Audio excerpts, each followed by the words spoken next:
कैसे शुरुआत है? 3 पेटी लगा दे। 2 पेटी। डन। 2 पेटी लगा। डन। अभी 52 का रेट है। अचानक बढ़ गया? रेट में फिक्स नहीं करता, ऑटो पे। 4 पेटी लगा दे। हाँ जी। रेट 74 का कर दे। 74। 5 पेटी। 6 पेटी। कितना? 4 पेटी। डन। बड़ी चालाकी से ये बैटिंग सिंडिकेट चल रहे थे, काफी इंफॉर्मेशन थी हमारे पास। देखिए, अभी तो मैं सिर्फ इतना ही कह सकता हूं कि हमारे हाथ अभी छोटी मछलियों तक पहुंचे हैं, लेकिन आने वाले दिनों में बड़ी मछलियां भी हमारे जाल में जरूर फंसेंगी। ये रैकेट बहुत बुरी तरह फैला हुआ है, तहकीकात जारी है, इसमें बहुत से लोग शामिल हैं। लगी शर्त। हम लोग आपस में ये 2 शब्द कई बार बोलते हैं, शर्त लगाते हैं, लेकिन जब ये शर्त, ये बेटिंग, ये सट्टा बड़े मुद्दों और बड़े पैसों के लिए लगाया जाता है, तब ये आसानी से पैसा कमाने का तरीका बन जाता है, या फिर यूं कहें कि लालच बन जाता है। और ये लालच कई बार गंभीर जुर्म को जन्म देता है।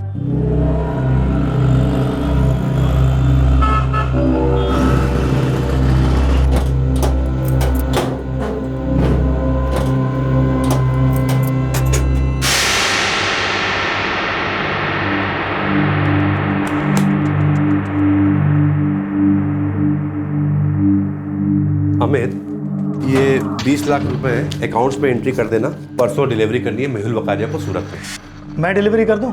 नहीं, मैं पर्सनली कर दूंगा, मुझे सूरत में कुछ काम भी है। ठीक है।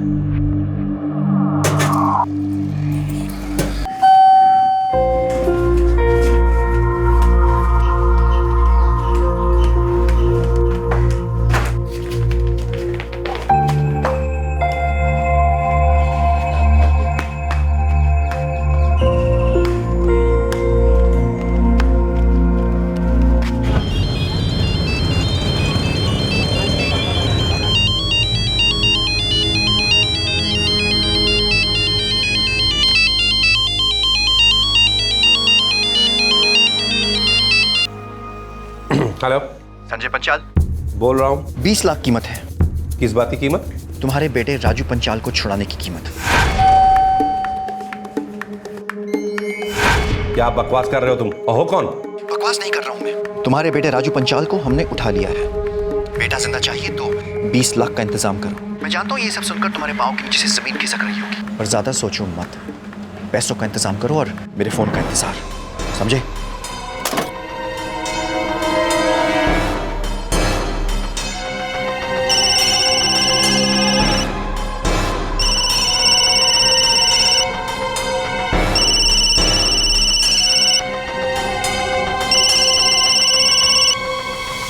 हाँ बोलो, राजू गया है चाबी लाने। चाबी? कौन सी चाबी? कहाँ गया राजू? अरे आपकी कार की चाबी आप ही ने तो। अरे गया कहाँ है राजू? नीचे स्त्री वाले के पास। स्त्री वाले के पास क्यों गया है? आपके नाम से किसी ने फोन किया था, कहा कि आपकी कार की चाबी राजू को बेच के मंगवा लूं। दिमाग खराब हो गया है तुम्हारा? जल्दी से केयूर को नीचे भेजो और देखो राजू नीचे है कि नहीं। पर हुआ क्या है? जितना कह रहा हूं उतना करो पहले।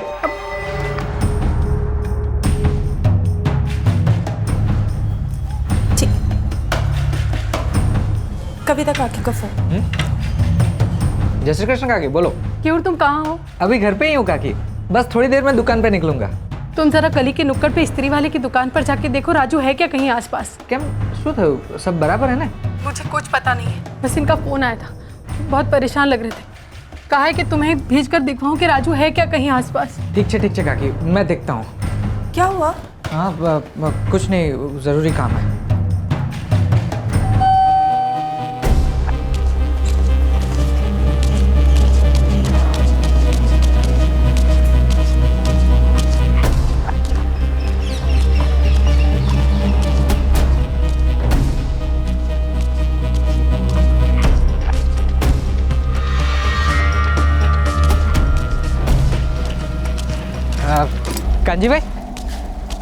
कांजी भाई अपने राजू को देखा?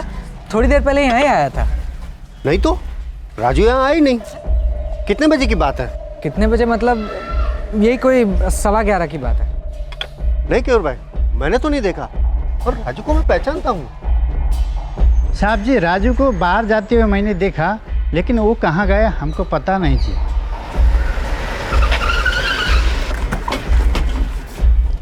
काका राजू को कुछ पता चला? कुछ पता नहीं चला काका। वो इस्त्री वाले के पास गया नहीं है, लेकिन वो बाहर गया है, वो पक्का है। हे भगवान। लेकिन उसे इस्त्री वाले के वहाँ भेजा क्यों? क्या हुआ क्या काका? लापरवाही की भी हद होती है। पर 2 बार फोन आया था। कौन था? मुझे नहीं पता, मुझे सिर्फ इतना कहा कि आपकी गाड़ी की चाबियां इस्त्री वाले के पास पड़ी है, राजू को भेज के मंगवा लो। मुझे लगा आपने किसी को कहा होगा कॉल करने। अरे मैं किसी को फोन करने के लिए क्यों कहूंगा? मैं खुद नहीं कर सकता हूँ क्या? मम्मी तुम्हारे फोन मांगे थे। राजू सुबह से टीवी देख रहा है। मम्मी टीवी देखने का कोई टाइम थोड़ी ना होता है। हेलो। हाँ, राजू को भेज के संजय भाई के गाड़ी की चाबी ले लो, इस्त्री वाले के पास है। आप कौन? क्या हुआ गाड़ी को? गाड़ी बिगड़ गई है, संजय भाई की गाड़ी इधर खड़े ली है, फोन करके बोलने को बोला है। ठीक है, मैं राजू को भेजती हूँ। राजू टीवी की आवाज कम कर बेटा। जाके इस्त्री वाले के पास से पापा की गाड़ी की चाबी लेकर आ। बाद में जाता हूँ। बाद में कब? तेरा टीवी कहीं भागा नहीं जा रहा है? थोड़ी देर मम्मा, ब्रेक में चला जाऊंगा। कोई बात ही नहीं सुनता ये लड़का। बस 2 मिनट मम्मा।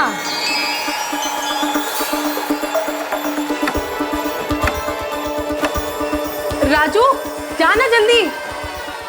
बस 2 मिनट में ब्रेक है। तेरा ब्रेक नहीं पता मुझे, तू जा जल्दी से अभी। कहाँ जाना है? इस्त्री वाले के पास। सारा ध्यान टीवी में रहता है।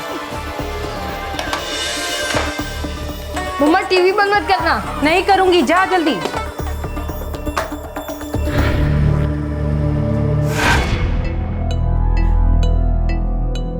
लेकिन काका इस्त्री वाले ने कहा कि राजू वहाँ आया ही नहीं है, और आपकी गाड़ी भी तो वहाँ नहीं थी। गाड़ी वहाँ कैसे हो सकती है क्यूर? तुम्हारे सामने गाड़ी से मैं अभी आया हूँ, गाड़ी दुकान पे थी। पर उसने कहा था आपकी गाड़ी बिगड़ गई। संजय, मुझे लगता है मामला गड़बड़ है, हमें पुलिस के पास जाना चाहिए। कहीं किसी ने राजू को किडनैप ना कर लिया हो।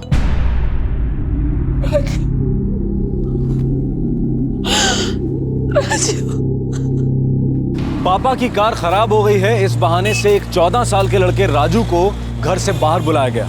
उसे पता भी नहीं था कि उसे गायब करने के लिए जाल बिछाया जा चुका है। और फिर उसके पिता को फिरौती के लिए फोन आता है। जल्द से जल्द ये पता करना होगा कि अपहरणकर्ता कौन थे, क्योंकि एक बच्चे की जान खतरे में हो सकती थी। सर, सुबह 10:50 पे कविता बहन को फोन आया था नारायणपुरा के पीसीओ से, जो कि संजय भाई के घर के पास ही है। और फिरौती का कॉल? वाडज के पास के पीसीओ से 11:15 बजे।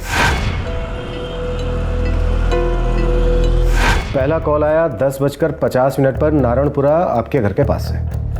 फिर राजू घर से निकलता है 11:15 बजे, और दूसरा कॉल फिरौती के लिए आपके पास आया वाड़ज से आपके मोबाइल पर, राइट?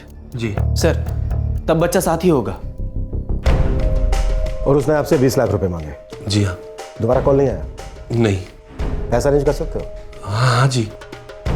मकरंद, इनका फोन टैप कर। Okay sir.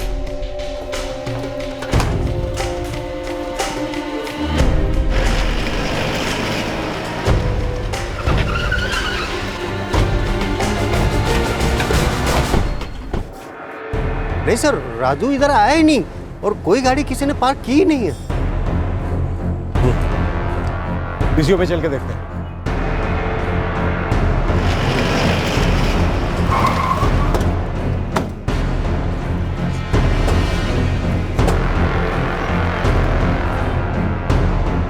साहब बहुत लोग आते हैं फ़ोन करने को, अब किस किस को याद रखूं? याद नहीं साहब किससे 10:50 पे फ़ोन किया। इसी जवाब की उम्मीद थी। मकरंद, वाड़ज वाले पीसीओ से पता करो, शायद कोई खबर मिल जाए। Yes sir. मूव।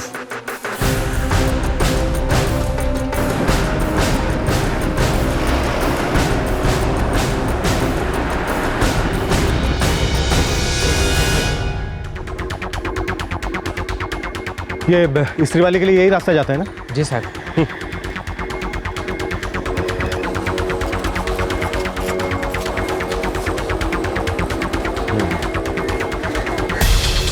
ये एक रास्ता है जो इस्त्री वाले के पास जाता है। हाँ जी। और इस्त्री वाला बैठता है वहाँ लाल डब्बे के आगे बाईं गली में। हाँ जी, वहीं बैठता है। और इस्त्री वाले का कहना है कि आपका बेटा राजू उसके पास आया ही नहीं।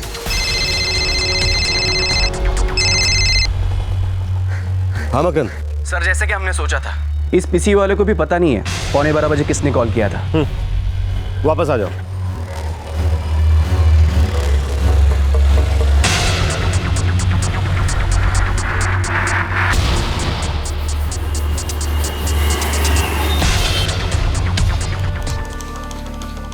साहब सुबह 10 बजे आता हूँ, दुकान खोलता हूँ। 11:15 के करीब यहीं कहीं किसी लड़के को देखा था। क्या पहना था आपके बेटे ने? नीली टी शर्ट और नीले सफ़ेद रंग की 3/4। नीली टी शर्ट पहने हुए किसी लड़के को देखा था? हाँ साहब, एक नीली टी शर्ट वाले लड़के को देखा था। वहाँ पेड़ के पास गाड़ी थी, उसमें बैठ के चला गया। कार वहाँ पार्क थी? किसकी थी? रंग क्या था कार का? सफ़ेद रंग की कार थी साहब। टाइम तो मुझे याद नहीं, लेकिन वहाँ झाड़ के पास रुकी थी।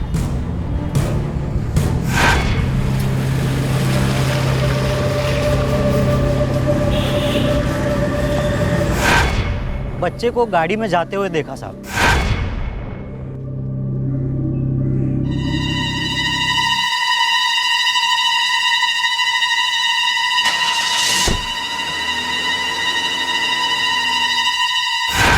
कार का नंबर याद है या किसी की शक्ल? कौन था कार में? साहब नंबर तो याद नहीं, गाड़ी दूर थी। हुआ क्या साहब? उस लड़के को किसने उठा लिया? अरे बाप रे, तू जमाना आवेगा। लेकिन साहब मुझे ऐसा कुछ लगा नहीं, क्योंकि ऐसी कुछ बात ही नहीं हुई थी। वो लड़का तो खुद जाके गाड़ी में बैठा। ऐसा ही हुआ होगा, जब यहाँ तक आया और किसी ने उसे अपनी कार में बिठाया। आपकी पहचान वालों में किसी के पास सफेद रंग की कार है क्या? मुझे याद नहीं आ रहा है। खबर नहीं, पता नहीं किसके पास है। अच्छी तरह सोच के बताओ, क्योंकि हो ना हो इस केस में उस कार वाले का ही हाथ है। एक मोची ने लड़के को एक सफेद कार में जाते देखा था। सुराग छोटा सा था, लेकिन था महत्वपूर्ण। क्या इतने से सुराग की मदद से पुलिस उस बच्चे को बचा पाएगी?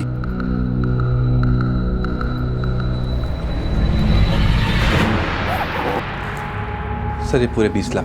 20 लाख? इतने पैसे आपके पास घर पर पहले से थे? जी हाँ।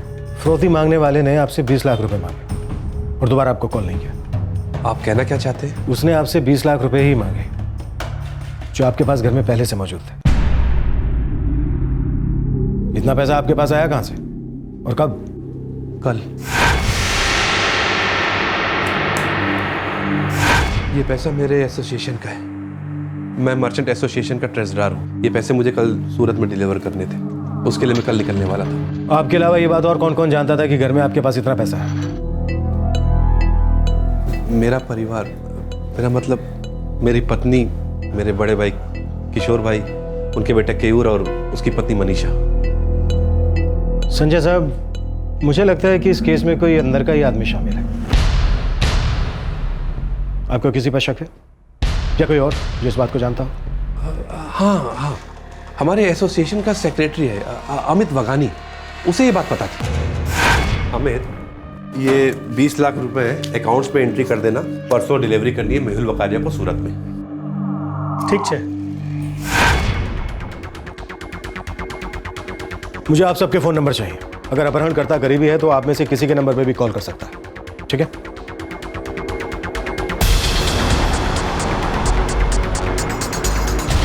अमित वगानी 15 मिनट में पहुंच रहा है सर। सबके फोन नंबर की डिटेल्स निकालो। पूरी फैमिली के? हाँ, या तो कोई घर का है या फिर बहुत ही करीब। अपने सारे खबरों को काम पर लगा लो। उस सफ़ेद गाड़ी का मिलना बहुत ज़रूरी है। ये भी नहीं पता किस कंपनी की है। उस बच्चे की जान खतरे में होने के पूरे आसार हैं। एक एक पल हमारे लिए बहुत कीमती है। Yes sir.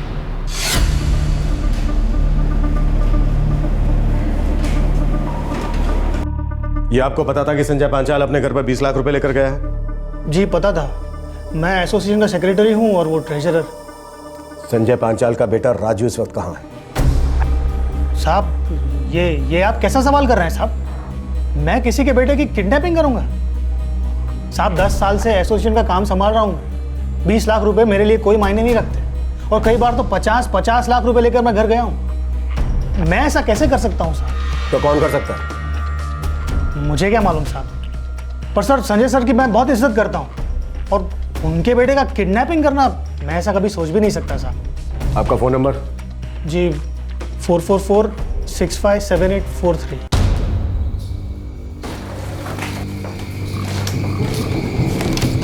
Sir Sanjay Panchal के रिकॉर्ड्स में कुछ नहीं है सर। कोई ऐसा नंबर जिस पे पहले कभी बात ही नहीं हुई हो? नहीं सर, हमेशा के कॉन्टैक्ट्स है। कविता पांचाल के कॉल रिकॉर्ड्स में भी कुछ नहीं है सर। पहला कॉल इन्हीं को आया था, किशोर पांचाल, संजय पांचाल का बड़ा भाई। इनके कॉल रिकॉर्ड्स में भी ऐसा कुछ नहीं है सर जिस पर शक हो। केयूर पांचाल, किशोर पांचाल का बेटा। किसी एक नंबर पर लगातार बातचीत हो रही है सर इसकी, सुबह 10 बजे से लेकर अब तक। 4449123969। हाँ सर, इसी नंबर से कॉल आता है या जाता है। केस की जांच चल रही है फिर भी बात हो रही है। ऐसी क्या जरूरी बात है कि वो बार बार इस नंबर पर फोन कर रहा है कौन ये 4449123969? सर हेमांग शाह, मणिनगर में रहता है।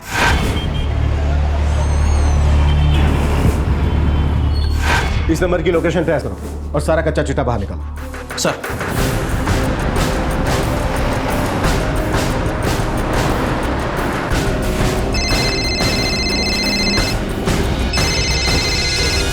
हाँ बेंडर बोल। हेमांग शाह, उसके बाप का अनाज का कारोबार है साहब। केयूर और उसका बाप भी इसी धंधे में। केयूर और हेमांग एकदम पक्के दोस्त हैं साहब। चक्कर क्या है? नहीं साहब, कोई चक्कर वक्कर तो नहीं लगता। और हाँ, हेमांग अभी घर पे ही है। चल ठीक है, और सुन, आंखें खुली रखना। ठीक है साहब। भारती बहन, राजू आवे तो ત્યાં નથી આવ્યો? અચ્છા, આવે તો ને કે ના ના માસી, કોઈની સાથે કોઈ ઝઘડો નથી થયો। અરે પણ राजू नहीं जाना चाहता था, मैं उसे जबरदस्ती भेज दिया। काकी आप क्यों रो रही हैं? आप शांत हो जाओ, आपने कुछ जानबूझ के थोड़ी ना किया। राजू घर वापस आ जाएगा, कुछ नहीं होगा उसको। अब मैं अपने राजू को अपनी आंखों से कभी दूर नहीं जाने दूंगी। कहाँ चला गया राजू? ठीक है, હું પછી फोन करूँ। बाबूजी, मासी को भी फोन किया और सब दोस्तों को भी फोन किया, वो कहीं पे भी नहीं है। अरे वो दोस्तों के घर पे कैसे जा सकता है? फोन आने के बाद तो वो घर से निकला है। पहले घर पे फोन, फिर संजय के फोन पे फिरौती की रकम के लिए फोन। ये मजाकिया कॉल नहीं था, कुछ गड़बड़ है।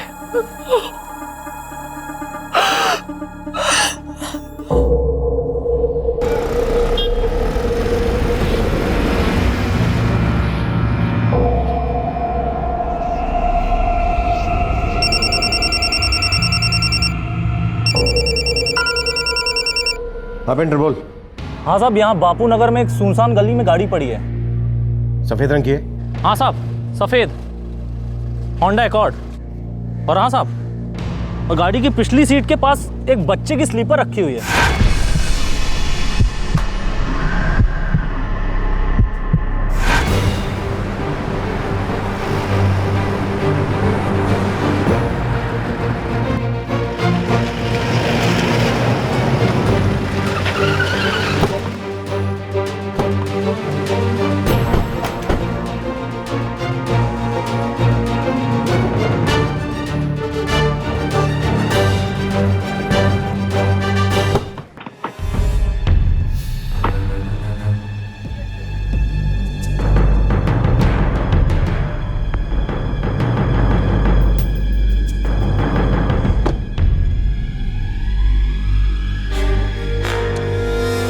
इस कार का रजिस्ट्रेशन नंबर और इसके मालिक का नाम पता करो जल्दी।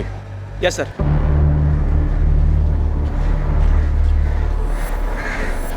हेलो, हाँ पहुंच गया। उसके बाद ही लाइसेंस क्लियर होगा, ऐसा नहीं होता है।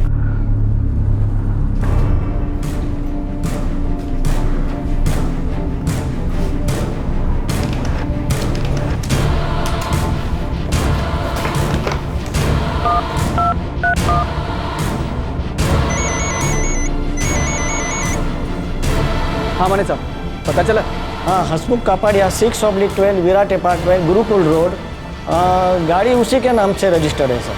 Thank you. Hasmukh Kapadia, Gurukul road.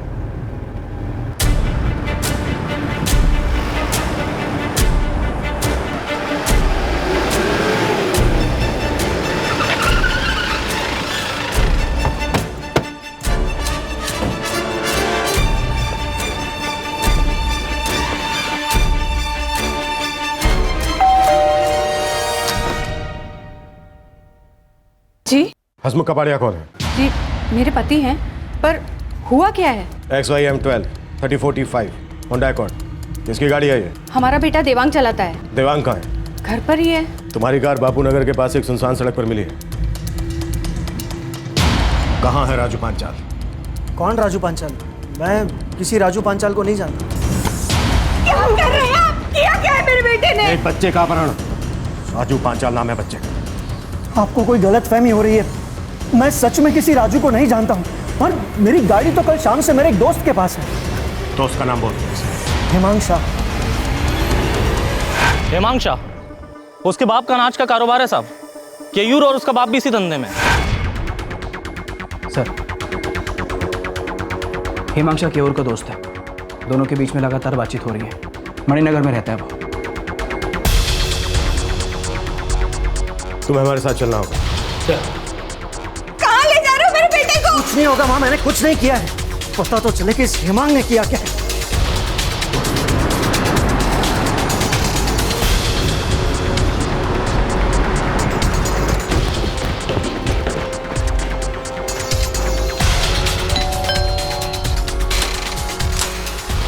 जी कहिए। हेमांग शाह? हाँ मेरा बेटा है। क्यों? कहाँ है वो? घर में है। चलो अच्छा, घर पर ही मिल गया।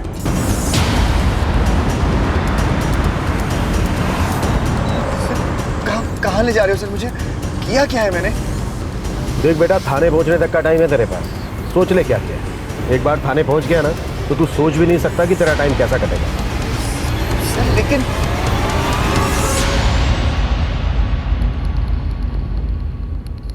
30 सेकंड का टाइम देता हूं, पूरी स्टोरी उगल डालो, नहीं तो ऐसा डंडा डालूंगा अंदर की पूरी कहानी बाहर। चल बोल, कहाँ है राजू पांचाल? साहब मैं सच कहता हूं, मैं नहीं जानता ये राजू पंचाल कौन है। मेरी गाड़ी ये हेमांग लेकर गया था। अरे बताना यार, मुझे क्यों फंसा रहा है? देख, 3 तक गिनूंगा। अगर तूने बोल दिया तो ठीक है, अगर नहीं बोला तो तेरी ऐसी हालत करूंगा कि जिंदगी में कभी बोलने लायक नहीं रहेगा। 1 2 सर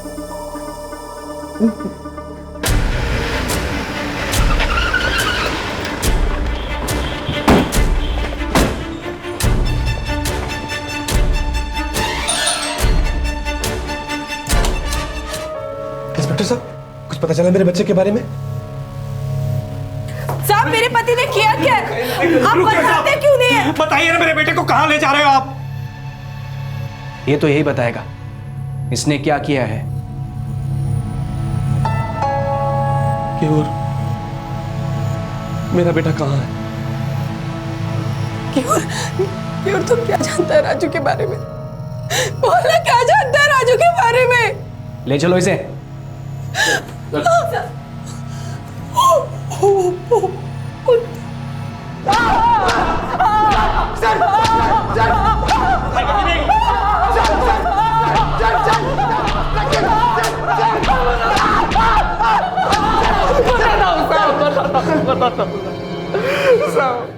साहब मुझे पैसे चाहिए थे, इसलिए ये सब किया साहब। कहाँ छुपा कर रखा है बच्चे को? जल्दी बोल। राजू को भेजो संजय भाई की कार की चाबी लेने के लिए, यहाँ इस्त्री वाले के पास है। गाड़ी बिगड़ गई है, संजय भाई गाड़ी इधर ही छोड़ के गए और फ़ोन करके इन्फॉर्म करने को बोला है। ठीक है, मैं राजू को भेजती हूँ।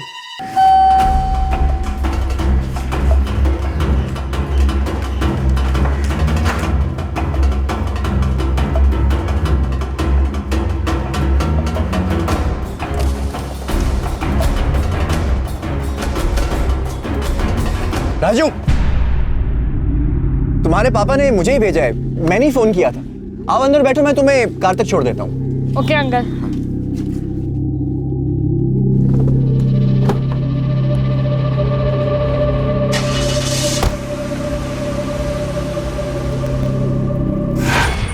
मैंने आवाज़ बदल के फ़ोन किया था साहब, और राजू मुझे पहचान न ले इसलिए मैंने हेमांग को बोला कि तू राजू को उठा ले। मैंने देवांग से उसकी कार मांग ली ताकि हमारा नाम ना आए कहीं पर।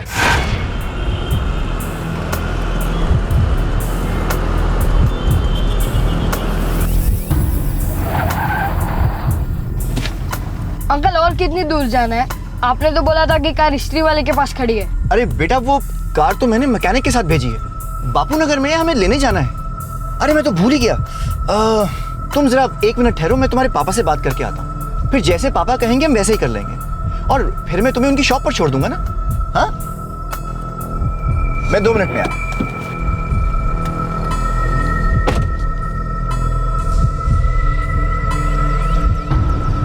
तुम्हारे बेटे राजू पंचाल को हमने उठा लिया है, और अगर बेटा जिंदा चाहिए ना तो 20 लाख का इंतजाम करो। मैं जानता हूँ ये सब सुनकर तुम्हारे पाँव के नीचे से जमीन खिसक रही होगी, पर ज्यादा सोचो मत।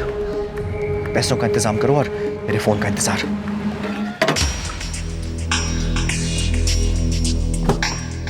पापा ने कहा है कि तुम मेरे साथ बापू नगर चलो, फिर हम वहां से कार पिकअप करेंगे और फिर मैं तुम्हें घर छोड़ दूंगा। लेकिन मेरा कार्टून शुरू हो जाएगा।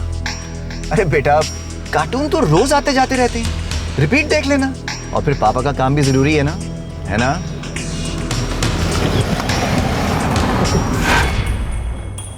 सोचा था संजय काका डर जाएगा और एसोसिएशन से जो 20 लाख रुपए निकाले थे वो हमको दे देगा और हम उसको राजू दे देंगे, लेकिन मेरे बाप ने सब गड़बड़ कर दी साहब। पुलिस में कंप्लेन करवाने की बात कर दी। संजय, मुझे लगता है मामला गड़बड़ है, हमें पुलिस के पास जाना चाहिए। फिर तूने क्या किया? फोन पे बात करते करते भी तो देख सकते थे कि वो किधर जा रहा है किधर नहीं जा रहा है। नहीं देखा, लेकिन बाहर जाने पर राइट गया कि लेफ्ट गया पता नहीं।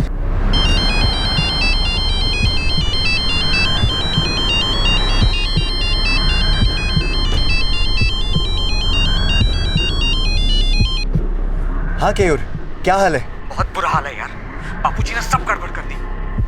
पुलिस को बुला लिया यार, और वो मोची ने गाड़ी भी देख ली और गाड़ी में बैठते हुए राजू को भी देख लिया। मर गया, अब क्या करूं? अरे फट रही है यार, अगर गाड़ी पकड़ी गई ना तो हम दोनों काम से गए, ये बात याद रखना। मेरे बाप ने पूरी तरह से फंसवा दिया, पुलिस में जाता है। मैंने सोचा था कि काका के पास से पैसे लूंगा और राजू को छोड़ दूंगा। मरवा दिया तेरे आइडिया ने।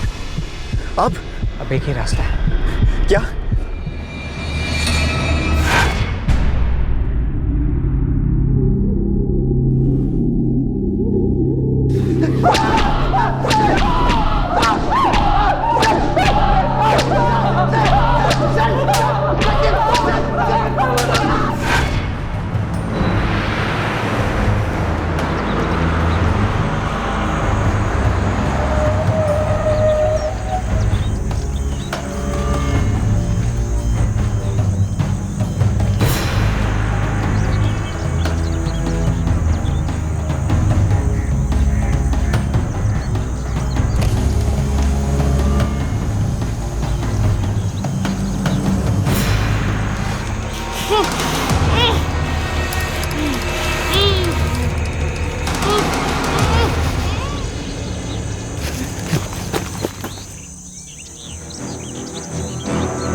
पता कहाँ पे?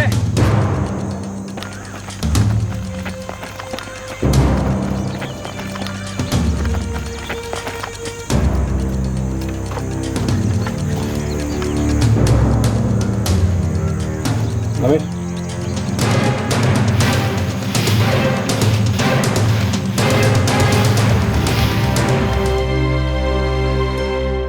बापूजी ने अनाज की डिलीवरी के लिए जो पैसे दिए थे सब मैंने और हेमांग ने गवा दिए थे।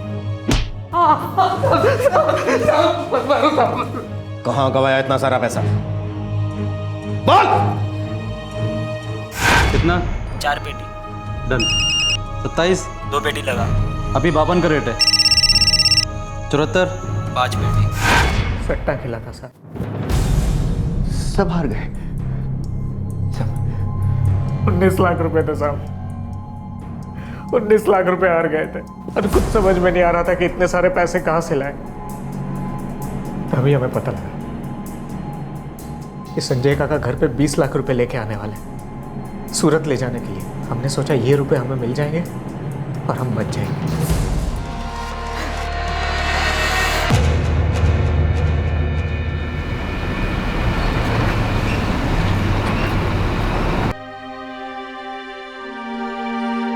सारी मेरी गलती है, मुझे उसे भेजना ही नहीं चाहिए था। सब कुछ मेरी वजह से हुआ।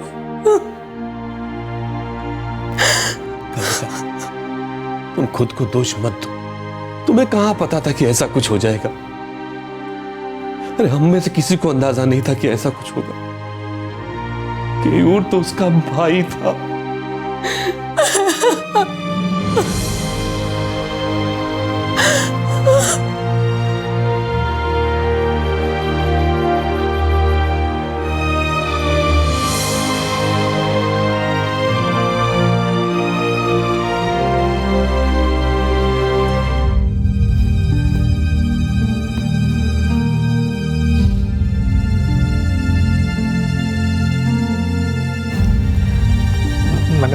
મને માફ કરી દો।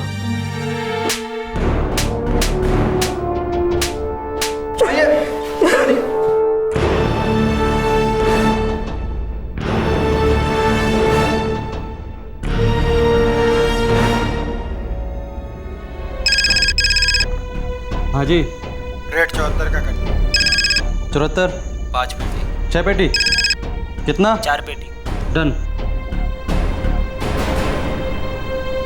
खेल खत्म हो गया। कौन जीता कौन हारा क्या फर्क पड़ता है, लेकिन एक जिंदगी गई फर्क पड़ता है। पुलिस अब चार्जशीट फाइल करने की प्रक्रिया पूरी कर रही है और केयूर और हिमांग फिलहाल जुडिशियल कस्टडी में है। केस की सुनवाई अभी शुरू नहीं हुई है और पुलिस दोनों अपराधियों को इस केस में ज्यादा से ज्यादा सजा दिलवाने के पक्ष में है। 2 चचेरे भाई, एक भाई ने दूसरे भाई की जान ले ली।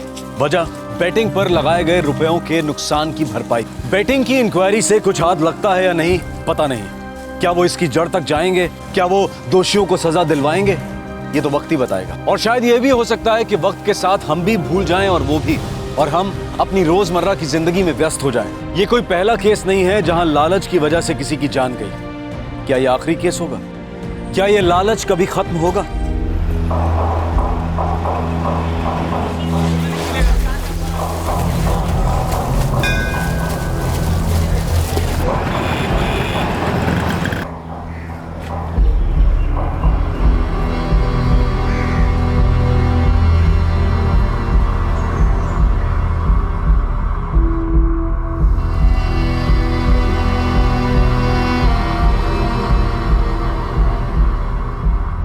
मैं अपनी गलती स्वीकार करता हूं।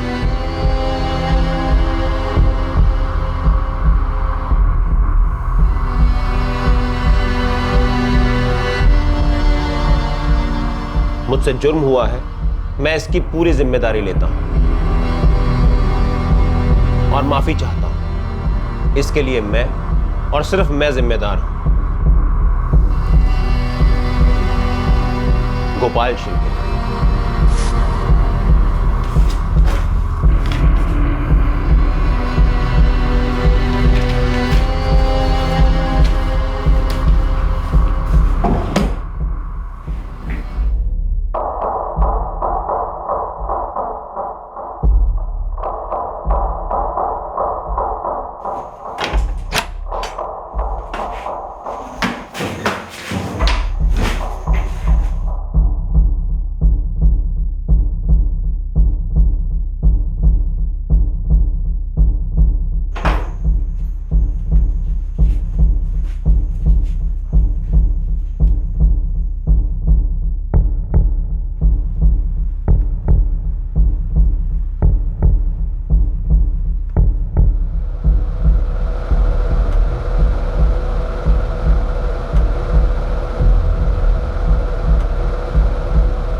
सिचुएशन क्या है?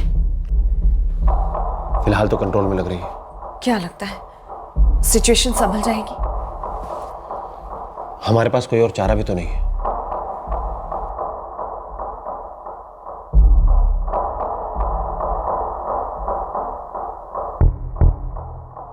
वार्ड बॉय गोपाल शिर्के बेहद परेशान था। डॉक्टर कपिल भी हैरान परेशान थे। किसी से कोई गलती हुई थी, जुर्म किसी और का था और कोई और उस पर पर्दा डालने की कोशिश कर रहा था। जहां अपराध हुआ था उसे उसी चार दीवारी में कैद करने का प्रयास किया जा रहा था और यह उम्मीद की जा रही थी कि ना तो उस अपराध की कभी कोई दस्तक होगी, ना दरवाजा खुलेगा और ना ही वो अपराध कभी दिन की रोशनी देखेगा।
मनोज, गोपाल, जा रही हूँ मैं। और हाँ, सो मत जाना मेरे पीछे से। क्या मैडम, कभी कुछ नया भी बोल लिया करो, रोज एक ही बात बोलती रहती हो। जिस टाइप के तुम लोग हो ना, रोज याद दिलाना जरूरी है, समझे?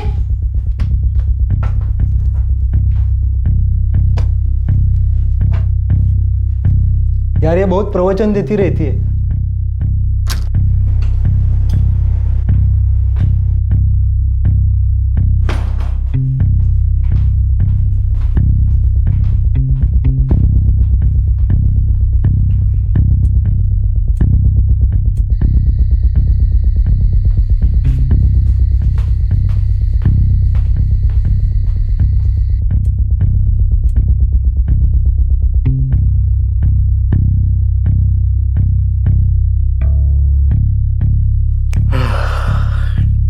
यार सो जाऊं क्या? सॉलिड नींद आ रही है। इसलिए वो कल्पना तुझे बोलती रही थी। अभी कल्पना गई ना यार, एक झपकी मार लेता हूँ, ठीक है? और देख, मैं उठ जाऊंगा ना, उसके बाद तू भी सो जाना। ठीक है, सो जा।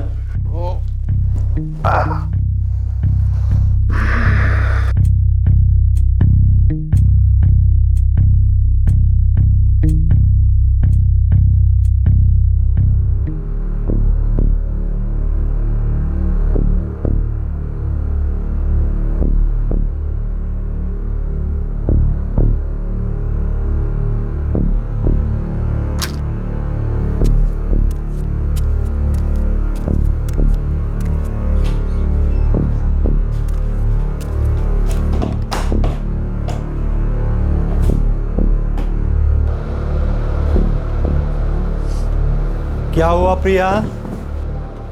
मुझे नींद नहीं आती। क्यों नहीं आ रही? मेरी मम्मी ना दिन भर चप्पड़ चप्पड़ करती है, सोने ही नहीं देती। एक बात खत्म नहीं होती कि दूसरी भी चालू करती है। ठीक है बाबा, चलो अभी बहुत समय हो गए ना, चलो सो जाओ। चलो, नहीं आती नींद। आँखें बंद करो और सो जाओ। बैठो, चलो चलो, लेट जाओ। किधर है मम्मी? कोई नहीं है वहाँ पे, कोई कुछ भी नहीं बोल रहा और तुम सो जाओ। चलो, और कल सुबह जल्दी उठना है ना, बाहर घूमने जाना है ना। वेरी गुड, आंखें बंद करो, आंखें बंद करो। Very good.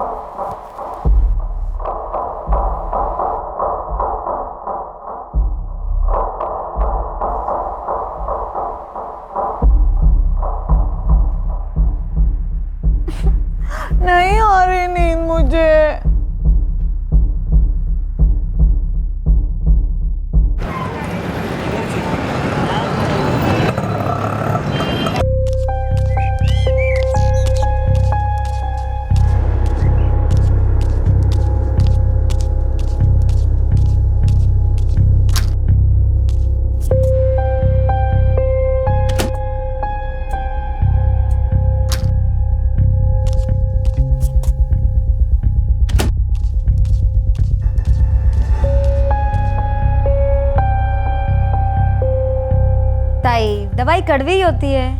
ये तो बहुत ही कड़वी है। नाक बंद करके पी जाओ, कुछ पता नहीं चलेगा। लक्ष्मी ताई कशी आहेस? काय झालं? अरे सुबह सुबह मूड क्यों खराब है?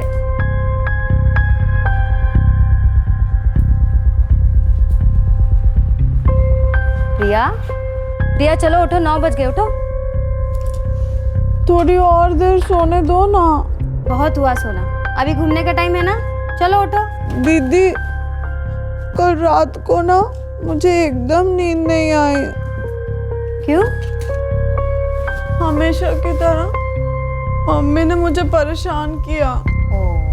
उसके बाद ना गोपाल ने भी मुझे तंग किया।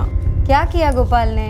वो मेरे पास आया और ना मैंने उसे बताया कि मेरी मम्मी चप्पड़ चप्पड़ करती है, मुझे सोने नहीं देती।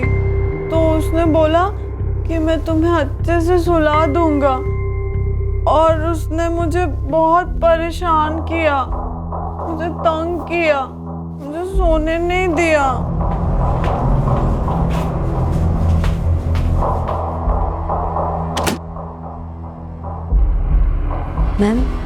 मैम वो ठीक नहीं है। बोल क्या रही है? यही कि गोपाल उसको देर तक परेशान करता रहा। कहाँ है गोपाल?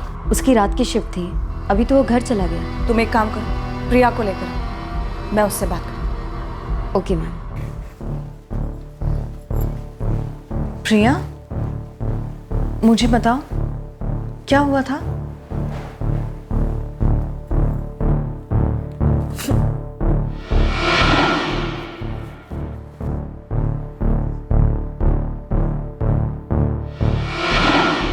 वो मुझे बोला कि कुछ दिखाएगा, लेकिन उसने मुझे कुछ भी नहीं दिखाया। मुझे तंग करता रहा, मुझे परेशान किया उसने।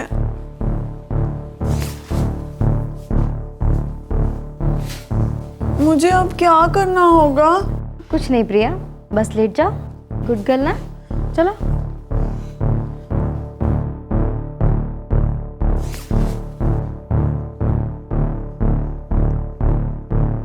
आंटी आप क्या कर रही हो?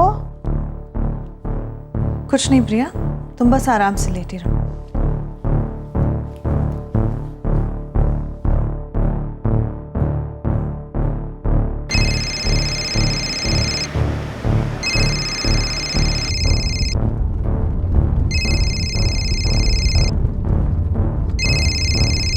हाँ देविका।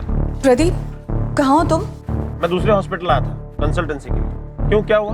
क्लिनिक आ सकते हो अभी? पर हुआ क्या? बहुत अर्जेंट है। ठीक है, आता हूँ। कल्पना, गोपाल को बुलाओ अर्जेंटली, लेकिन रीजन मत बताना। Okay ma'am.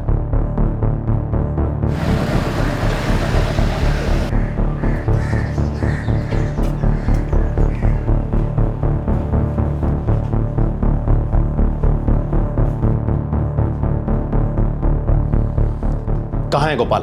आ रहा है। क्यों, मुझे क्यों बुलाया?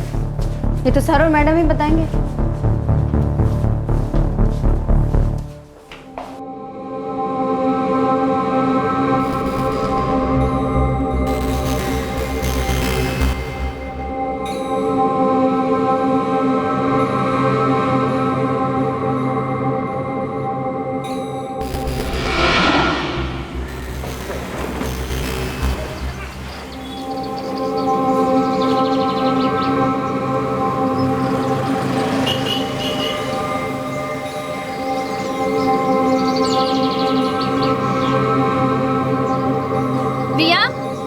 अनीता, तुम लोग और कितनी गंदगी फैलाओगी? प्रिया, अनीता, प्रिया, प्रिया, प्रिया, प्रिया, गड़बड़ तुम लोग करती हो और सुनना मुझे पड़ता है तुम्हारे बाप से। सारा दोष मेरे ही माथे आता है। देखो देखो क्या कर डाला तुम लोगों ने। प्रिया, मैंने बोला ना और कान फूट गए क्या तेरे? प्रिया बिखेरती है, फिर बैठ जा हाथ पे हाथ रख के। देखो क्या कर डाला तुम लोगों ने। उठो प्रिया, उठो, मैंने बोला ना उठ।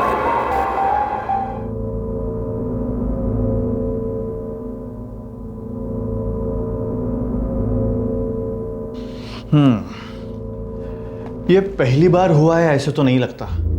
पिछले 6 सालों से हो रहा है। क्या आपको या इनकी माँ को ऐसा कुछ मतलब किसी किस्म की परेशानी? प्रिया और अनीता की माँ मेरी पहली पत्नी थी। वो भी दिमाग से थोड़ी परेशान थी। अनीता मेरी बड़ी बेटी, उसने तो अपने आप को संभाल लिया कैसे भी करके, लेकिन प्रिया वो अपने माँ से बहुत प्यार करती थी। उस पे उसकी माँ के हरकतों का, उसके व्यवहार का बहुत असर हुआ है।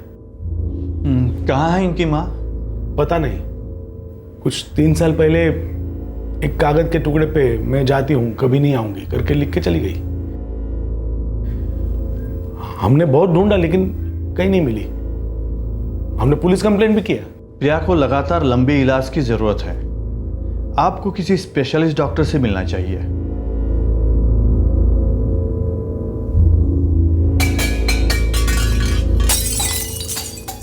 मम्मी मैंने कुछ नहीं किया।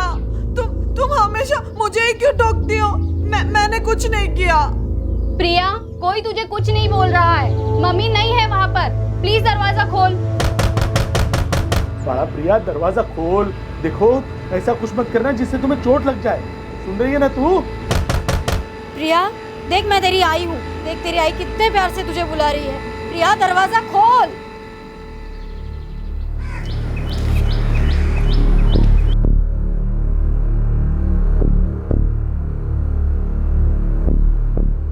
आजकल क्या बताएं, बहुत डर लगता है कहीं अपने आप को कुछ कर ना बैठे। साहब, उसे जब दौरे पड़ते हैं ना तो उसे संभालना बहुत मुश्किल हो जाता है। जब से इसका इलाज शुरू हुआ है सुधार के कोई साइन दिखाई नहीं दे रहे। शायद जब दवा का असर खत्म हो जाता है तो इसे इसका इमेजिनरी वर्ल्ड फिर से घेर लेता है। ये एक्चुअली मेंटली ग्रो ही नहीं कर पा रही है। तो क्या करें, क्योंकि इसे संभालना हमारे बस के बाहर हो जाता है। आप लोग एक काम कीजिए, इसे हमारे क्लिनिक में भर्ती कर दीजिए। हमारी देखरेख में रहेगी तो हो सकता है कि वक्त के साथ सुधार आ जाए।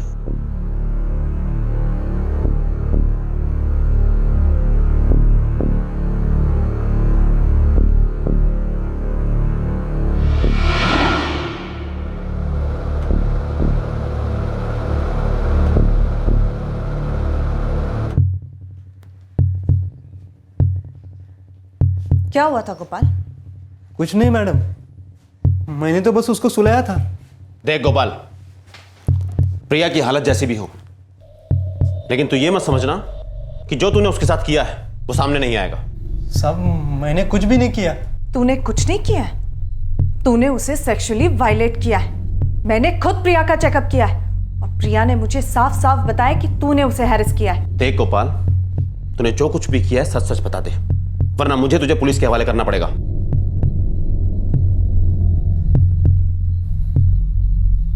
माफ करना साहब, गलती हो गई मुझसे।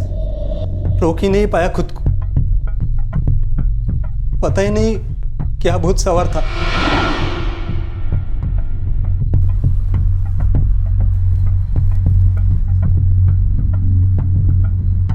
नहीं आ रही नींद मुझे। तुम्हें सोना है? सोना है ना? हाँ, लेकिन मम्मी ना मुझे सोने नहीं देती। तू मेरे साथ चलेगी? मैं तुम्हें एक चीज दिखाता हूँ, फिर ना तुझे अच्छे से नींद आ जाएगी। चल। कहाँ? चल तो सही, चल।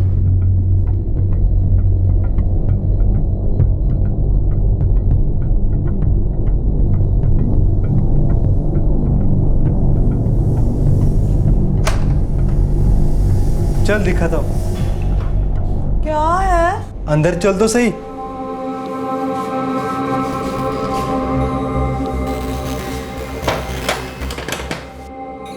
मुझे अच्छा नहीं लग रहा ये। क्या है ये? तुझे पता तूने क्या किया? अरे उस बेचारी को तो ये तक नहीं पता कि उसके साथ हुआ क्या है। माफ कर दो साहब, गलती हो गई मुझसे, माफ कर दो।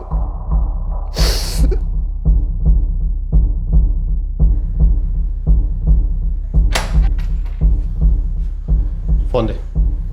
माफ कर दो साहब, जिंदगी में दोबारा ऐसा नहीं होगा। एक बार माफ कर दो ना। मैंने कहा ना फोन दे। चल अंदर। साहब साहब क्या कर रहे हो साहब? जब तक मैं नहीं लौटता तो यहीं रहेगा। साहब माफ कर दो ना साहब। साहब ऐसे क्यों करो सर? साहब माफ कर दो ना साहब। साहब माफ कर दो ना साहब। साहब माफ कर दो ना साहब। साहब माफ कर दो ना साहब।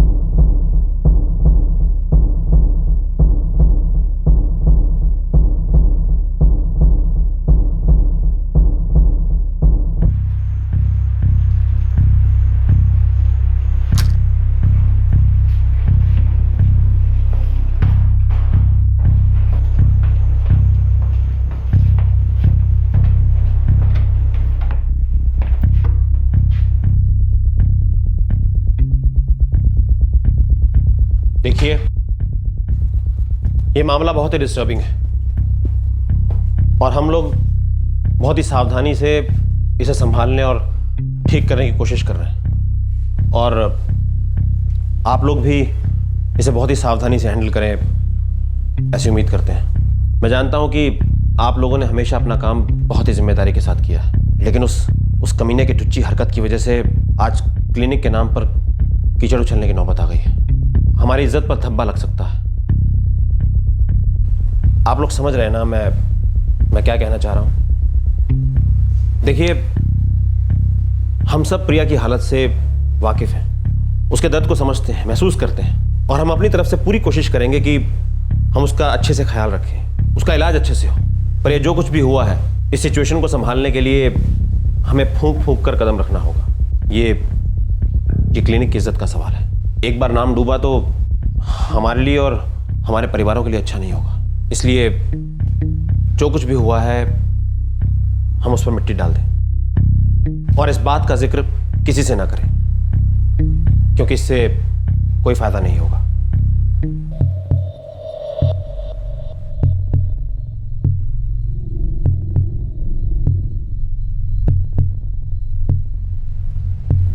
प्रदीप, प्रिया ठीक से ये तो नहीं जानती कि उसके साथ हुआ क्या है, लेकिन वो किसी ना किसी तरह से कुछ ना कुछ तो अपने घर वालों को बता ही देगी। इस बात की जिद पकड़ ली है उसने।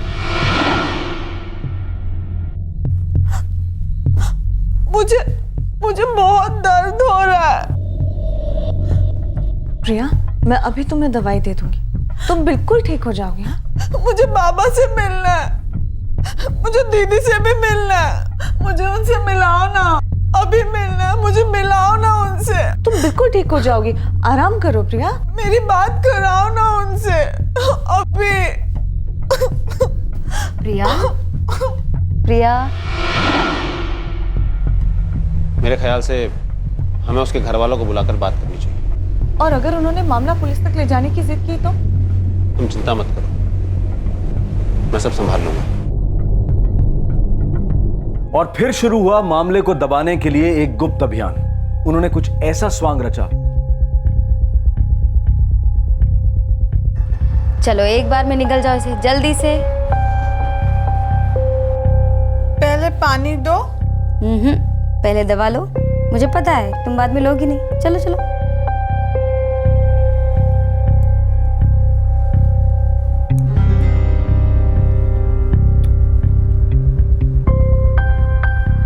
गई अंदर। Good girl.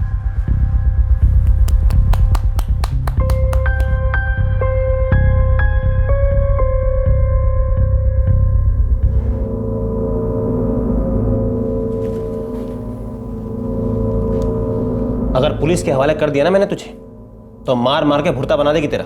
प्लीज ऐसा मत करो साहब, मैं अपना चेहरा कभी नहीं दिखाऊंगा आपको, बस एक बार माफ कर दो। एक ही रास्ता है तेरे पास, सिर्फ एक ही रास्ता। 3 लाख का इंतजाम कर। बहुत गरीब आदमी हूँ, कहां से लाऊंगा इतना पैसे? बहुत सी चीजें हैं जिनका ख्याल रखना पड़ता है। पैसों का इंतजाम कर, वरना देता हूं तुझे पुलिस में। साहब एक बार माफ कीजिए ना प्लीज। अपने बाप को फोन लगा और उसको बोल पैसों का इंतजाम करे। अपने बाप को बोल कल आके मुझसे मिले।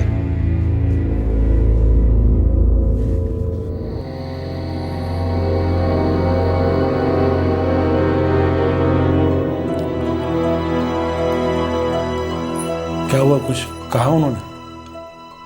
नहीं, डॉक्टर साहब ने कहा है कल दोपहर में आके मिलो। भगवान करे सब कुछ ठीक हो।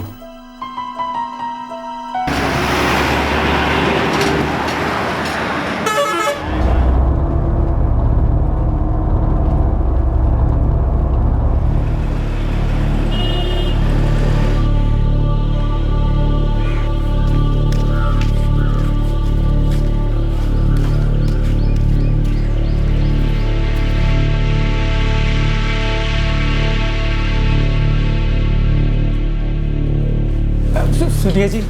जी। यहाँ गोपाल काम करता है ना, उसका मैं पिता हूँ। अच्छा, बोलिए। गोपाल का मेरे पास फोन आया था कि जल्दी चले आओ। औरंगाबाद से भागा चला आया हूँ, लेकिन यहाँ ना गोपाल है ना उसका फोन बज रहा है, बंद आ रहा है फोन। कोई मुझे कुछ बता ही नहीं रहा है। हर आदमी यही बोलता है कि डॉक्टर साहब आएंगे और वो आपको बताएंगे। देखिए डॉक्टर साहब अभी राउंड पे हैं, वो आपसे जल्दी मिलेंगे।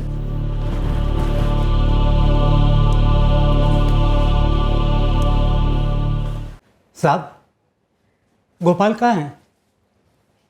बात क्या है? बहुत ही गलत काम किया है उसने, अपराध किया है उसने। साहब, किया क्या उसने? उसी से पूछिएगा, वही बताएगा आपको।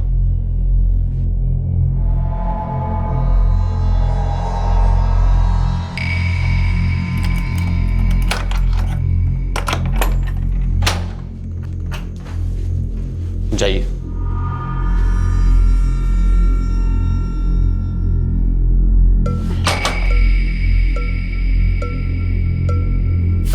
गोपाल,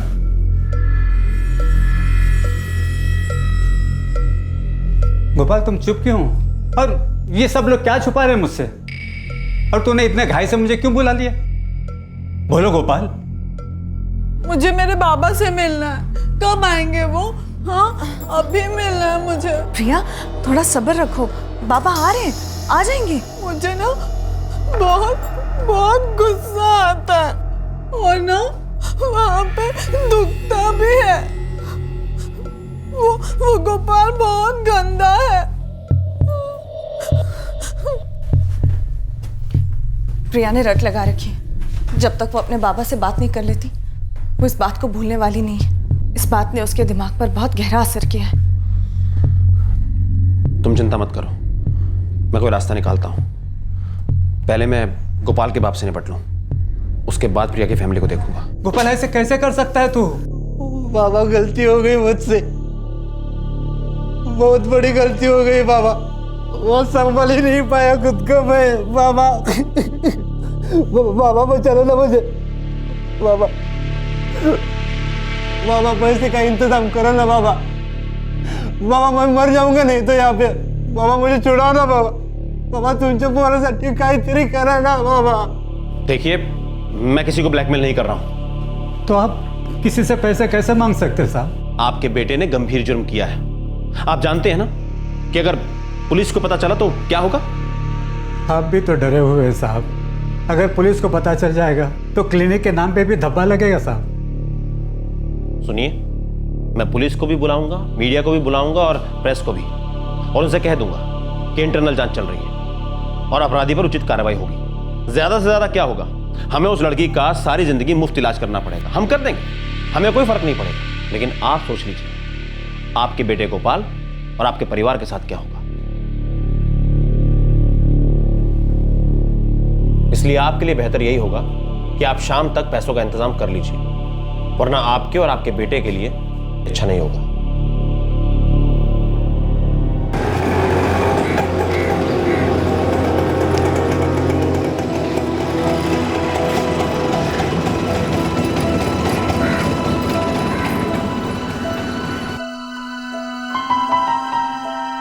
कोई प्रॉब्लम नहीं है सर, बस डॉक्टर साहब ने कहा है कि वो पहले आप लोगों से मिलना चाहते हैं। अभी 15 मिनट में आ जाएंगे, आप लोग बैठिए।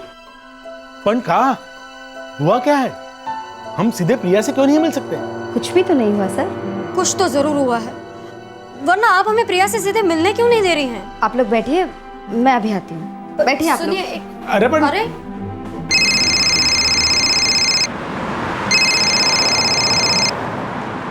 हाँ, सिर्फ 10 मिनट रोक के रखो, मैं पहुंच रहा हूँ। प्रदीप, वो लोग बहुत जिद कर रहे हैं। अब वो जल्दी आ गए हैं तो हम क्या कर सकते हैं? बहुत इम्पेशेंट हो रहे हैं।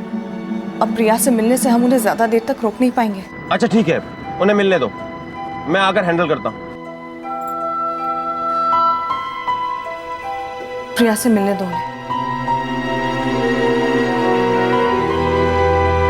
बाबा, मैं बहुत परेशान थी और मम्मी भी मुझे चिल्लाती रहती थी।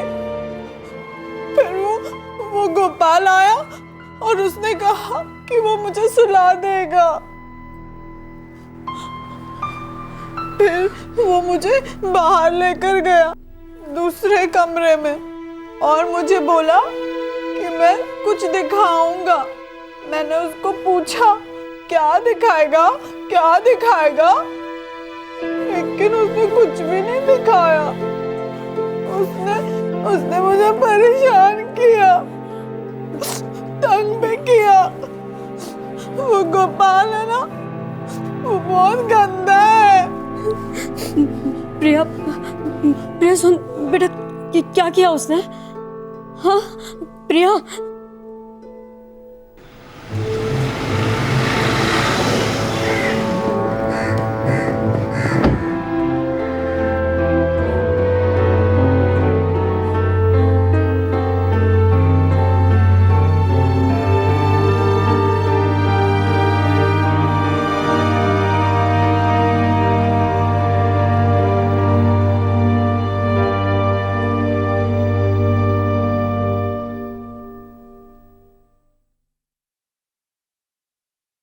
देखिए वसंत जी, जितने सदमे में आप हैं उतने ही सदमे में हम लोग भी हैं। हमें भी उतना ही गुस्सा है, लेकिन फिर भी मैं आपसे यही कहूंगा कि इस मामले को थोड़ा शांति से संभालने की कोशिश कीजिए। जो हो गया उससे बदला तो नहीं जा सकता। गोपाल कहाँ है? देखिए, गोपाल को उसके हिस्से की सजा मिल रही है। मैं अभी उससे मिलना चाहता हूँ। कहाँ है गोपाल? देखिए वसंत जी, आप थोड़ा शांत हो जाइए। गोपाल अपने हिस्से की सजा भुगत रहा है। वो प्रिया के साथ ऐसे कर कैसे सकता है? हमने प्रिया को आप लोगों के भरोसे छोड़ा था, आपने होने कैसे दिया? देखिए, हम बहुत शर्मिंदा हैं और तहे दिल से आपसे माफी मांगते हैं। इस मामले को उछालने से कुछ हासिल नहीं होगा। मंजे, वो ऐसे निकल जाएगा आराम से? नहीं, ऐसा नहीं है, बिल्कुल ऐसा नहीं है। उसे उसके हिस्से की सजा मिलेगी। वैसे तो ऐसे मामलों में किसी भी तरीके का कोई भी हर जाना नामुमकिन है, लेकिन फिर भी आप लोग 2 लाख ले लीजिए और इस मामले को रफा दफा कर दीजिए। इस मामले को उछालने से कोई फायदा नहीं होगा। अच्छा ठीक है, 2.5 लाख।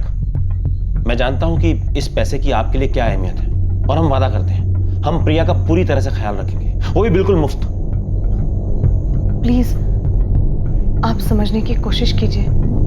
अगर ये मामला बाहर गया तो हम सभी के लिए बहुत बुरा होगा।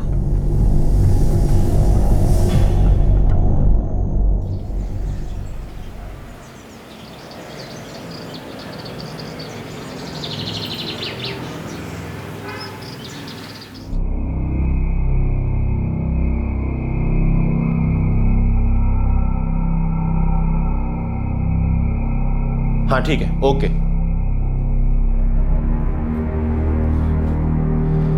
चार बजे तक गोपाल का बाप पैसे लेकर आ जाएगा। कल सुबह हम प्रिया के माँ बाप को पैसे दे देंगे। समझो कि मामला खत्म। मामला खत्म। किसी को भी पता नहीं चलेगा कि क्या हुआ, किसने जुर्म किया, किसने भुगता। लेकिन ये बात, ये अपराध क्या ऐसे ही दब जाने वाला था?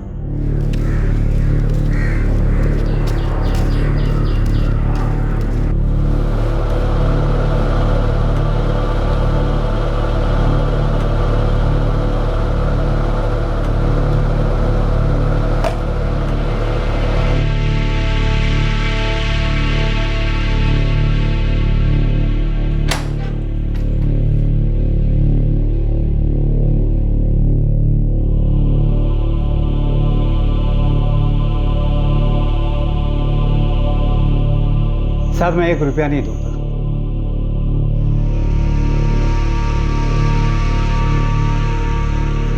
आप पुलिस को बुलाना चाहते तो बुलाओ। मेरा बेटा अगर अपराधी है तो उसको उसकी सजा मिलनी चाहिए। साहब, मैं गरीब जरूर हूं लेकिन ईमानदार हूं। जिंदगी में जैसा भी मुझे मौका मिला मैंने मेहनत की है। बेईमानी की कमाई नहीं की जो एक अपराधी पे उड़ा दूं क्योंकि ये मेरा बेटा है। नहीं साहब, साहब इसके साथ आपको जो करना है करिए। ये मेरा बेटा नहीं है।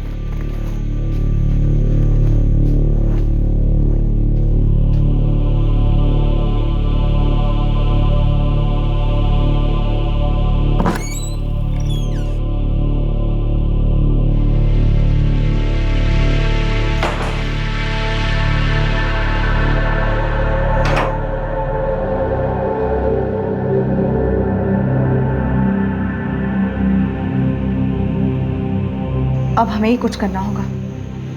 करना क्या है?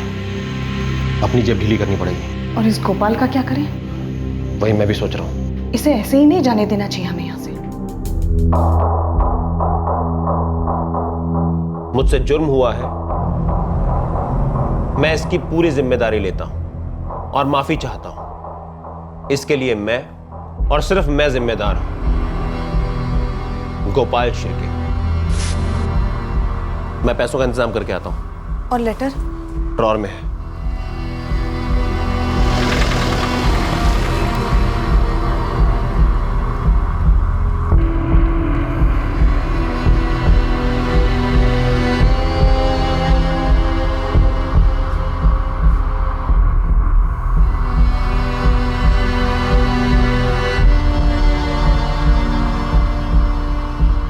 हे भगवान, मैं प्रिया की आई नहीं हूं, लेकिन एक औरत हूं। जुल्म हुआ है हमारी प्रिया के साथ, और दुख की बात यह है कि वो बेचारी जानती तक नहीं कि उसके साथ क्या हुआ है। प्रिया के साथ यह घिनौना काम करने वाला अगर बच गया ना, तो यह प्रिया के साथ बड़ा अन्याय होगा। और वो बेशरम लोग हमें पैसों का लालच दे रहे हैं, लेकिन अगर हमने वो पैसे ले लिए और चुप हो गए तो हम उनसे भी बड़े बेशरम होंगे।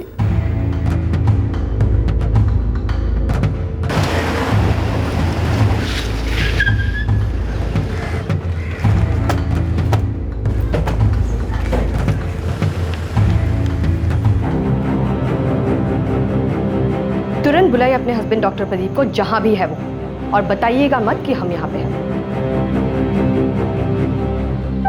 क्या हुआ?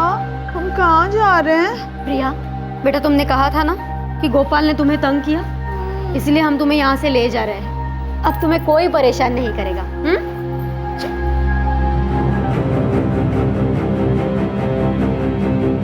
मुझे इस बात के बारे में सबसे पहले पता चला था, और जैसे ही पता चला मैंने सर को, मैडम को, दोनों को तुरंत बता दिया था। गोपाल कहाँ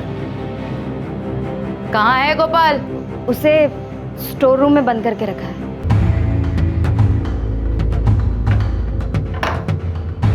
चाबी?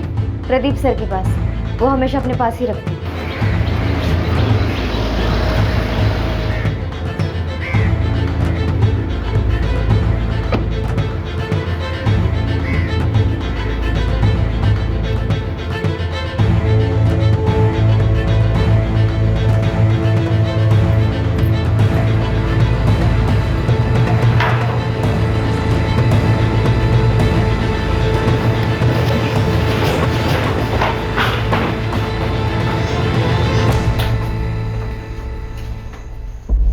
आपकी वाइफ बोल रही थी कि आपके पास गोपाल का कोई कन्फेशन लेटर है, कहाँ है वो?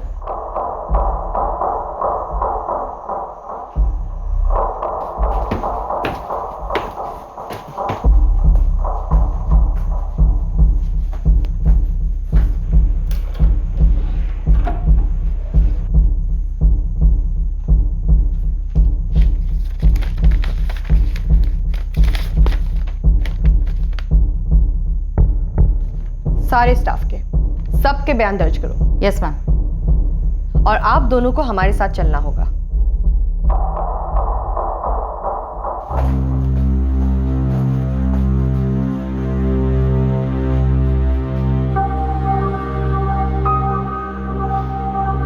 हमें इसका मेडिकल टेस्ट कराना होगा।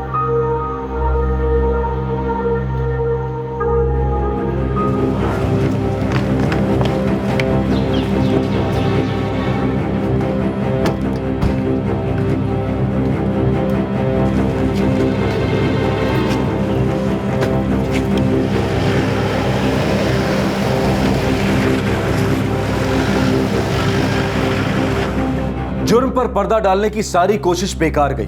प्रिया की मेडिकल जांच हुई और शुरुआती रिपोर्ट में ही यह बात साबित हो गई कि प्रिया का यौन शोषण हुआ है। प्रिया का इलाज किसी दूसरे अस्पताल में चल रहा है। एक चाइल्ड स्पेशलिस्ट बेहद सावधानी से उसका स्टेटमेंट लेने का प्रयास कर रहा है कि आखिर उसके साथ क्या हुआ था। गोपाल को आईपीसी की धारा 376 के तहत बुक किया गया है। जो लोग इज्जत बचाने के लिए लीपापोती करते हैं, आखिर में वो अपनी इज्जत खो ही बैठते हैं। बहुत से लोग ये तर्क पेश करेंगे कि अक्सर पावरफुल और रसूख वाले लोग अपने प्रभाव से अपने बुरे कर्मों को छिपाने में कामयाब हो जाते हैं, लेकिन एक आम सामान्य इंसान तो हमेशा अपने जमीर की आवाज सुनते हुए सच्चाई और ईमानदारी की जिंदगी ही जिएगा, और यही विचार वो अपने बच्चों और अपनी नई पीढ़ी को सौंपना चाहेगा, ना कि उनकी तरह बनना चाहेगा जो अपनी और अपने परिवार की काली करतूतें छिपाते फिरते हैं ताकि उनका रुतबा बना रहे। आपसे फिर मुलाकात होगी क्राइम पेट्रोल दस्तक में एक और नए केस के साथ। तब तक अपना ख्याल रखें, सुरक्षित रहें और याद रखें, ईमानदारी और सच्चाई आपको हमेशा तकलीफों से दूर रखेगी। जय हिंद। क्राइम पेट्रोल के और भी दिलचस्प कहानी देखने के लिए हमारे चैनल को सब्सक्राइब करें और बेल आइकॉन दबाना न भूलें।